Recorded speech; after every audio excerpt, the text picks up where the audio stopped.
My name is Mara Elodie Quinn, 30 years old. I was folding tiny onesies on the couch when my mother told me my sister was real family. I almost didn't check the text. The afternoon felt too soft to puncture, pink and gold balloons floating in lazy orbits, the cake shaped like a teddy bear waiting on the kitchen island.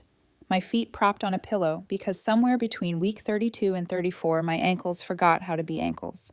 My husband Noah was humming while lining up deviled eggs, smoothing each one like he could will the day into staying perfect. I had convinced myself they'd surprise me, that they would walk in late, pretend traffic, hug me a little too hard, and call it tears. Instead, my phone buzzed with one sentence that split me open. We won't make it. Your sister booked a surprise trip to Napa. She's real family. Don't guilt me. Real family, like I was the counterfeit version of my own life. I put the phone face down and kept folding. The cotton felt warm from the dryer, soft against my fingers. Noah glanced over. He's learned to read the stillness in me. Everything okay? Sure, I said, which in our marriage means everything is not okay, and I need a second to decide whether to bleed or to breathe. Guests arrived in a glow of perfume and wrapping paper. My best friend squealed so loud the baby startled and rolled like a tide. Noah's mom brought an extra cake, just in case, her eyes damp, her hands gentle. His dad set up a tripod to record the part where everyone would predict the baby's future. It should have felt like a movie that you replay forever. It did, for about 20 minutes. The fraud alert came during a toast. It vibrated in my palm like a wasp. I excused myself to the guest bathroom with a smile too tight to be real and locked the door with a click that sounded like the end of something. Attempted withdrawal, $2,400. Then another alert, a different card. Then a third, on the joint account I share with Noah. For 30 seconds, I stared at the numbers with that confused gratitude panic brings. At least I have proof. At least I'm not imagining it. At least the monster wears shoes. My banking app opened to a familiar pattern. Charges from devices marked Mom's iPad, Mom's phone, names I had left on like nightlights for a house that never once made me feel safe. I didn't cry. I didn't shake. I became quiet enough to hear the sink drip, drip, drip. I heard it as a metaphor and hated that I still think in metaphors when I should be thinking in locks. I closed every leak. Passwords changed. Two-factor added. Auto-pays canceled. The emergency card. The health plan access, the streaming profiles she borrowed, the Prime she used like she was employed by it, all of it sealed. I moved through my phone like a surgeon who both loves and resents the body under her hands. When I was done, the room felt larger. My breath found me. A knock on the bathroom door. Hey, Noah's voice low. Do you need me? I opened it and passed him the phone. He read fast, jaw tightening, then softening, the way he does when anger is a second language he refuses to be fluent in. Let's shut them down completely, he said. We did. By the time I walked back into the party, I had missed the part where Noah's grandmother unveiled a quilt she'd embroidered with our last name. My eyes stung for reasons that had nothing to do with pregnancy. The women circled me with applause. Someone snapped a photo and said, "Look at that glow," and I thought, you have no idea. You have no idea what it costs to shine under floodlights. 2 hours later, the missed calls stacked like a cheap tower. 16, then 23. Why are the cards not working? Don't be dramatic. I'm still your mother. I didn't listen to her voicemail. I deleted it with the intimacy of someone who knows exactly what it will say. My sister's text landed next. It's just money, Mara. Grow up. On the drive home from the venue, the city glittered like nothing bad ever happens. My belly pressed the seatbelt. Noah's hand found my knee at every red light. We didn't speak for most of the ride. We've learned silence can be a bridge if you both walk toward the center. At the apartment, he took my shoes off like a ritual and fetched the heating pad. Do you want me to call them? No, I said. I want you to sit. He did. We stared at the ceiling like the answer might be written there. What returned, uninvited, were all the times I've quietly chosen them over me. The transfer for their mortgage every 2 months. The health plan I'd tucked them onto through Noah's company. The Amazon orders shipped to their door as if generosity were a monthly bill. So I pulled the plug, one by one. Health plan removed. Mortgage autopay frozen. Internet canceled. Subscriptions gone. If love is maintenance, then I was done doing repairs on a house built to collapse. Noah watched the work. Like you watch someone choosing to live. His father, famously spare with words, texted a sentence I screenshotted and saved. They can't bite your hand and expect dessert after. His mother called and said, if they show up after the baby comes, I will handle it, in a tone that made me believe her. I slept hard until 4:17 a.m., when memory sat on my chest and dared me to breathe. I got up and padded to the kitchen. The onesies from earlier still waited in soft stacks. I refolded the smallest one, the one with the moons. It felt like a promise I had to keep to someone who wasn't here yet. You will not inherit this chaos. By morning, my phone had become a weather system. 37 missed calls, 9 voicemails. Mom first. You made this bigger than it is. Dad next, practical and performative. We notice the account's empty. There must be a mistake. My sister. You're not the victim here. I ignored them, which felt like learning a new instrument and realizing you might be good at it. I used the time I saved to label folders, receipts, screens, lies, as if naming things could keep them from growing new heads. Then the post went up. Not mine, hers. A community page plea, in need of support with a tidy tale of job loss and vague cruelty from an unnamed, estranged eldest daughter. A Venmo handle in bold. No mention of Napa. No mention of $2,400. No mention of what it does to a pregnant woman to be told her sister is real family. I didn't clap back. Noah did, in his way. Measured, surgical. If someone uses a distorted version of the truth to make you feel guilty, it's not a cry for help. It's emotional extortion. Don't donate to people who skip chapters. He tagged no one. He didn't have to. Within hours, her post disappeared like spilled wine wiped off a table, stains still soaking the wood underneath. That evening, I eased into the bath and watched the ceiling light turn water into sequins. The baby turned, a low tidal roll. I pressed my palm to the ripple. I'm here, I whispered. We're okay. It felt like a prayer you file under pending. 3 weeks passed. My body got heavier and my patience lighter. Dad finally called, not to apologize, but to troubleshoot why the money stopped. When I didn't answer, he tried Noah. I heard Noah's side from the next room, short sentences, a door closing in slow motion. Don't ever put my wife in this position again. You made your choice. Live with it. The click at the end sounded like a gavel. For a while, the quiet after was almost peace. But I've learned desperate people don't choose reflection. They choose audience. And when an audience begins to vanish, they will do anything to stage a new scene. Louder, closer, at your door if they must. I could feel it coming the way a body feels weather through old wounds. That itchy hum under the skin, the certainty that the next act wouldn't be private. I dried my hands and wrote a sentence on a sticky note for the fridge, a promise to my future self who would forget in the noise. No more doors opened by guilt. The quiet held for a day and a half, long enough for hope to dress itself like certainty, then cracked like thin ice. Missed calls stacked in jittery towers. Mom alternated between scolding and saccharine. You made this bigger than it is. We were surprised with Napa. Family is family. My sister texted from a sunlit patio somewhere. It's just money, Mara. You're acting like we stole from a stranger. Then the line meant to bruise. You're not the victim here. Grow up. I didn't answer. I didn't perform a defense that would be turned into evidence against me. Instead, I kept pulling foundations they took for granted. The health plan I'd tucked them into through Noah's company, gone. The mortgage autopay, canceled. The internet, the carefully disguised trial subscriptions, the prime they treated like a tax they'd prepaid for life, shut off. I pictured them at CVS. Dad's blood pressure meds declined. Mom's thyroid refill paused at the register. I didn't rejoice. I just felt proportional. That afternoon, a cousin sent a screenshot with a 3-word caption. Is this real? Mom's post glowed on a local community page where people traded patio furniture and lost dog alerts. In need of support sat on top of a tidy sob story, job loss, looming eviction, an estranged eldest daughter who had unexpectedly removed access to our accounts. A Venmo handle in bold like a neon sign. No mention of Napa. No mention of the $2,400 attempt during my baby shower.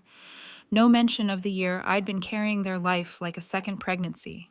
Comments trickled in first with sympathy, then with questions, then with the off-key harmonies of outrage.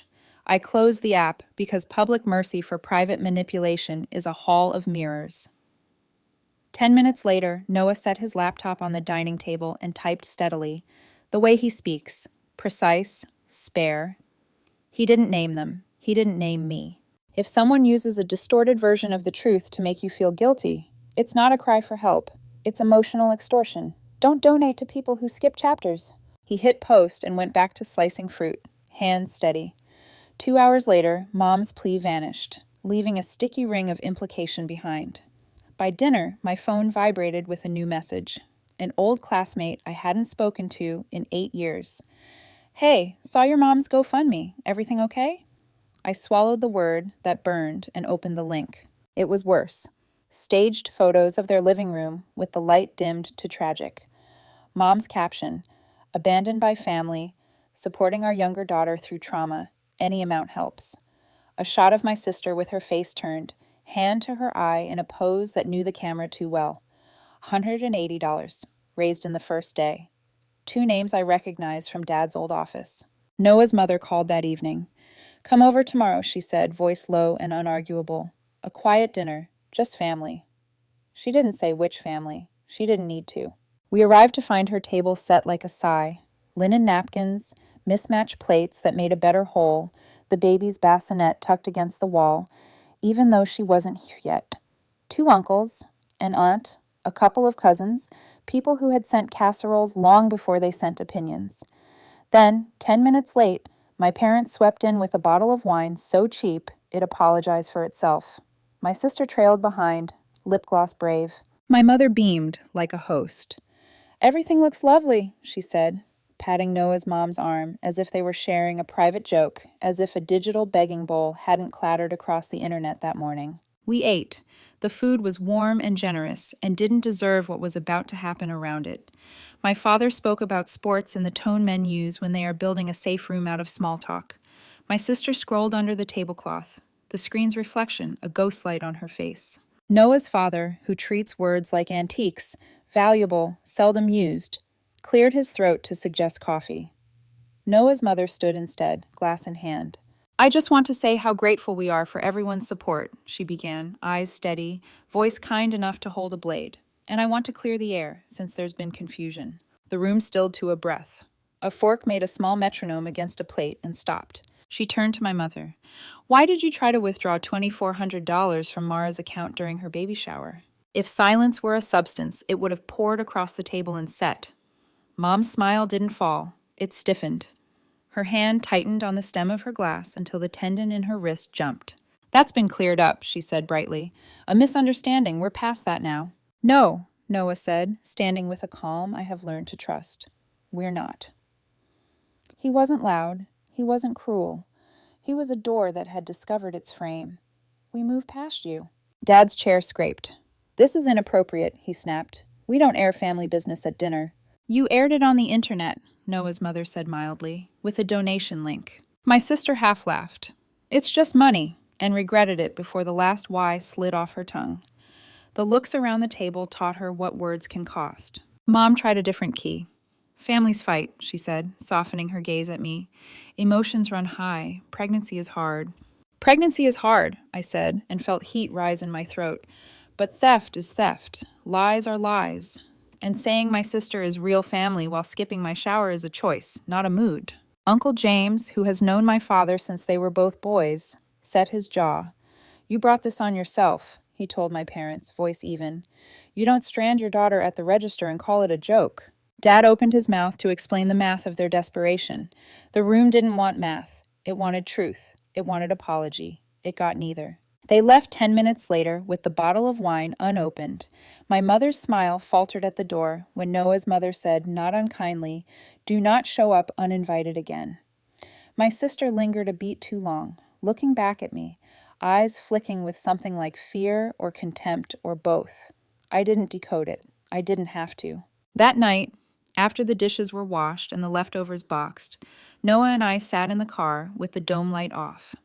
The neighborhood was a quilt of windows, squares of someone else's piece. He put his forehead to the steering wheel and said, "I meant that, you know." I knew which part. "I know," I said. "Thank you for saying it out loud." On the drive home, rain began like a rumor and turned into a decision. Wiper blades kept a rhythm while my mind rehearsed futures and disasters. In the glow of a red light, Noah reached for my hand. We didn't talk about the way Mom's mouth had tightened when confronted, or the way Dad's spine bent toward anger like a homing instinct. We talked about car seats and paint colors and whether the bassinet would fit by the bed. You can choose what to build in a storm. The next morning, the GoFundMe was gone, deleted between midnight and dawn like it could be unwritten. But erasure is not repentance, it's strategy. Before lunch, my sister posted a carousel from Napa. Spa robes, fire pit, matching sunglasses with Mom. Under one photo, the caption, "Nap, baby showers, TBH." Mom's comment, "Best decision we ever made." I stared at the pair of sentences like they were a study in gravity. What falls, what stays suspended. I took a screenshot and sent it to Noah with no words. He replied, "We'll pull the retirement contributions too." We had funded a joint IRA for them in silence, a "just until things settle" that had stretched across seasons. He canceled it in 3 clicks. The confirmation email landed like a small, honest bell. When the money dam broke fully a week later, Dad called, not to apologize, not to explain, just to announce that checks weren't arriving and a mistake must have occurred. I didn't pick up. He called Noah. I heard my husband's side again, a shorter version of a promise he'd already made. "Don't call here for money. Don't call my wife for absolution." For a day, the quiets tasted almost sweet. Then my aunt texted a screenshot. Guess who doesn't let her own parents meet their granddaughter? The photo was a blurry zoom of our house from a car window, our front door framed like an invitation on pause. The caption belonged to my sister. Comments stacked and slid. A neighbor replied, "You weren't even at her baby shower." Someone else wrote, "Didn't you fundraise last week?" The tide was turning in a way that didn't thrill me. Justice that comes from public shaming is a weather pattern. It can shift without warning. Noah's mother called another quiet dinner, but this time she meant something sharper. We will not be the stage. We invited a few people who loved us without rental fees attached.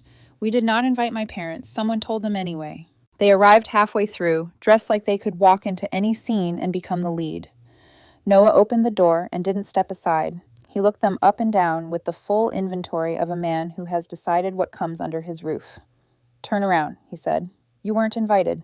They pushed past him on the thin permission of outrage. I heard my mother before I saw her. There's no law that says we can't see our granddaughter. Noah's mother moved from the kitchen to the hallway like tide filling a channel. She didn't raise her voice. She didn't need to. "You had every chance to be part of her life," she said. "You chose wine and money. Get out of this house." For the first time in my life, my mother had no sentence ready. She pressed her lips together, looked at my father for ballast, found none, and left. The door clicked shut like a judge's pen. Conversation in the dining room started again, a little too bright at first, then normal. I stood at the sink rinsing a plate I'd already washed. My hands wanted something to do that wasn't shaking. Later in bed, Noah lay on his back staring at the ceiling. "They'll try again," he said. "I know. When they do, I want us to be on the same page." "We are," I said, and believed it in that moment like a vow said before a witness. The rain kept time at the window. We fell asleep to it, the way you fall asleep on the edge of a cliff with a fence you trust. But fences rot if you stop looking at them. And even the best vows can falter when someone you used to love knocks with a ghost of your childhood in her voice. The next attempt wouldn't look like a scene. It would look like a letter. It would wear nostalgia like perfume. And it would find the hairline fracture I didn't know I had. Our daughter came into the world 2 weeks early, on a rainy Tuesday afternoon that smelled like antiseptic and hope. The delivery room was quiet. No screaming, no chaos. Just Noah's hand wrapped around mine and a nurse who whispered encouragement like we were conspiring. When the cry came, it was sharp and perfect. She arrived with a full head of dark hair and a frown that made me laugh through the tears. Noah cut the cord. I held her against my chest, her heartbeat syncing with mine, and whispered her name like a secret I'd been keeping my whole life. For 48 hours, we lived inside a bubble. No calls, no noise, no past. The hospital room smelled of baby lotion and coffee. Noah barely slept. He kept bringing me water, tucking blankets, watching her breathe as if she might vanish if he blinked. When his parents arrived, his mother cried so hard the nurse offered tissues, and his father, stoic as a statue, just murmured, "She's perfect." I waited for my parents to call, for a text, a card, even a cheap bouquet from the hospital gift shop. Nothing came. On the third day, we went home. The rain had stopped, leaving the world washed and bright. I sat in the back seat with our daughter while Noah drove slowly, like the road was sacred. I felt calm for the first time in months. Then the knock came. It was mid-afternoon. The baby was finally asleep, her tiny fists curled near her face. Noah went to the door. I heard his voice, tight, quiet, then silence. I stood up, heart pounding, and peeked through the crack in the hallway. My parents were on the porch. My mother's hair was perfectly blown out. My father clutched a gift bag, his expression halfway between guilt and performance. They looked like they were arriving at a brunch, not the house of the daughter they'd humiliated. Noah stepped outside and closed the door behind him. I couldn't hear everything, just fragments. "We just want to see her. You can't keep her from us. This is cruel, Mara." His voice came back calm, steady. "You had 9 months to be kind. You made your choice." I pressed my hand over my daughter's chest, as if she could feel my pulse through her skin. The tone changed, my mother's voice rising like it always did when she thought volume equaled victory. I heard her say my name, sharp as a command. Noah opened the door a few inches and called inside. "Do you want to deal with this, or should I?" I walked to the doorway, the world suddenly smaller, quieter. My parents' faces lit up, expectant, like I was supposed to crumble. "No," I said, "just that, one syllable." My mother blinked. "No what?" "No, you can't see her." My father tried a different tactic, sighing, lowering his voice to that wounded, reasonable register. "We just want a picture, sweetheart. We're family." "Family doesn't steal from each other," I said. "Family doesn't lie." He stepped forward, but Noah moved first. The door closed. The lock clicked. They stood outside for another minute, then left. I didn't cry. I didn't rage. I just rocked the baby until her breathing evened, whispering the same promise I'd made to her the day she was born. "You will never learn love the way I did." But the story didn't end at the porch. It moved online, because people like my mother don't retreat. They reframe. That evening, my sister posted a photo, her holding a champagne glass, captioned, "Some people pop bottles, some pop out babies. Guess who's doing better?" Noah saw it first. He didn't even show me right away. He just muttered, "They're unwell," and set the phone face down. By dinner, another photo appeared, a blurry zoom shot of our house from a car window. Caption, "Guess who won't let her own parents meet their granddaughter?" The comments came fast. "You weren't even at her baby shower. Didn't you fundraise for bills last month? Y'all are unbelievable." I didn't post a word, but the internet did what it does. It remembered. Cousins started messaging me screenshots. An aunt called, furious. For once, people were connecting dots without me holding the pen. 2 days later, Noah's parents hosted a small gathering for family to meet the baby. No drama, no invites beyond those who'd earned peace. Except someone, still don't know who, told my parents. They arrived halfway through. I was in the nursery feeding the baby when I heard the front door open, followed by Noah's sharp, "Turn around, you weren't invited." My mother's voice carried like perfume, sweet, invasive. "There's no law against seeing our granddaughter." Then came his mother, the calm in the storm. She stepped forward, spine straight, voice level. "You had every chance to be part of her life," she said. "You chose wine and money. Get out of this house." I stepped into the hallway just in time to see my mother's face collapse into silence. My father muttered something about misunderstanding, but no one listened.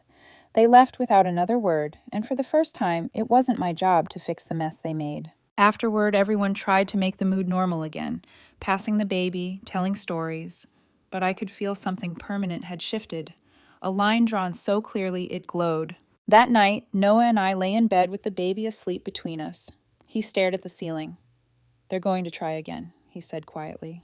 "I know," I whispered. "When they do, we'll handle it together. No guilt, no hesitation." I nodded, but part of me, the part raised to flinch at every silence, didn't believe peace could last. Because peace in my family was never the end of the story. It was just the pause before someone found a new way to say, "Look at me." And they did. It started with a letter. It arrived in a plain white envelope. No return address, just my name in handwriting I hadn't seen in months. The same slanted loops that used to label lunchboxes and field trip forms, now curling like smoke across paper. I didn't open it right away. I left it on the counter for 3 days, pretending it was junk mail, pretending I wasn't checking it every time I walked past. Noah saw it, said nothing at first. On the third night, he asked quietly, "You opening that, or should I throw it out?" "I'll open it," I said. I didn't. The next morning, while he took the baby on her first stroller walk around the block, I finally slid my finger under the seal. It wasn't an apology, of course it wasn't. My mother's letter read like a diary entry meant for strangers. She wrote that things have been overwhelming, that stress makes people do regrettable things. She said she missed me, hoped I was doing well with the little one. She didn't say my daughter's name. She never could, as if acknowledging her would make the damage real. Then came the nostalgia. Paragraphs about my high school graduation, about the day she helped me move into my first apartment, about the smell of apple pie cooling in our old kitchen. Every sentence designed to summon a version of her that no longer existed. And then the line that froze me. "We're your parents, that means something, even when you're angry." No mention of the baby shower, no mention of the theft, the lies, the GoFundMe, the porch. Just that single sentence, like blood under the bandage of guilt. Taped at the bottom of the letter was a photo, me as a toddler on my dad's shoulders, both of us smiling at something outside the frame. It was supposed to soften me. It almost did. When Noah came home, he saw the open-end envelope on the table and went still. "What does it say?" "Exactly what you think." He didn't reply, just picked up the baby, carried her into the nursery, and stayed there a long time. The letter didn't haunt me right away. It seeped in quietly, through the walls of exhaustion and late-night feedings. The photo sat on the counter like an open question. A few days later, the pressure started. Text messages from cousins I barely spoke to. "Your mom showed me a picture of the baby. I'm glad you're reconnecting." We weren't reconnecting. I hadn't sent her anything. Then an aunt called, circling the topic for 10 minutes before landing on the plea. "They've been punished enough, Mara. Maybe it's time to let it go." I said I'd think about it. I didn't. But the seed was planted, the idea that forgiveness might be the price of peace. That night, while Noah slept beside the baby's bassinet, I sat in the glow of my phone screen and stared at a picture I'd just taken. My daughter asleep, one tiny hand curled near her cheek. Without thinking, I hit share. I sent it to my mother. No caption, no emojis, no words, just the photo. The reply came in less than a minute. "She's beautiful. Can I come see her?" I felt my stomach drop. My hands went cold. I didn't answer. The next afternoon, she showed up. No warning, no text, just a knock on the door at 2 in the afternoon. I peeked through the blinds. There she was, holding a small gift bag, wearing that tentative smile that could pass for remorse if you didn't know her. I froze. The baby stirred. Then Noah walked into the room. One look at my face told him everything. He moved to the door, looked through the glass, and his whole body went still. He opened it, just enough for her to speak. I couldn't hear everything, just her tone, light, desperate, soft as sugar melting. He didn't interrupt. He let her talk for maybe 10 seconds. Then his voice, quiet but final. "You need to leave." Whatever she said next made him pause, but only for a heartbeat. "No," he said again.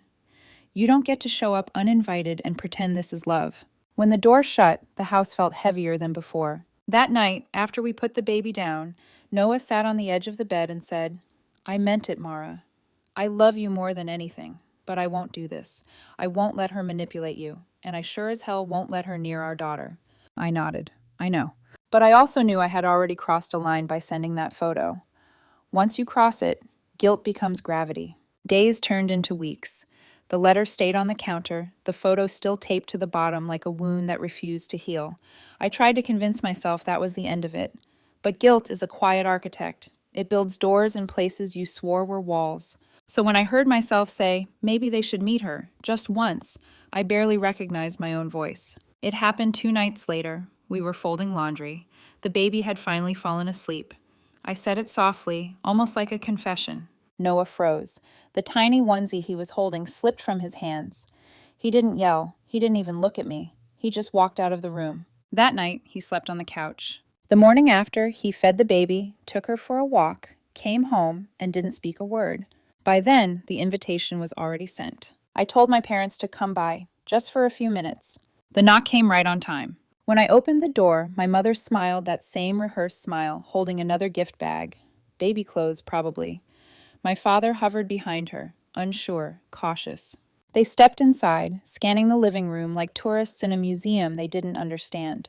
The air between us was thick, hesitant, heavy. My mother sat first, as if she owned the seat. "She's beautiful," she said, glancing toward the bassinet. "Looks just like you did when you were little." Then she added softly, "I've missed you, Mara." I said nothing. The visit lasted 11 minutes. During the 9th, Noah came home. He stopped dead when he saw them, his expression shifting from disbelief to anger so fast it was almost silent. He didn't say a word, just turned and walked into the bedroom, closing the door behind him. My mother's voice faltered. "Still mad, huh?" she whispered. "That's enough," I said. "It's time to go." She stood, straightened her jacket, and handed me the bag.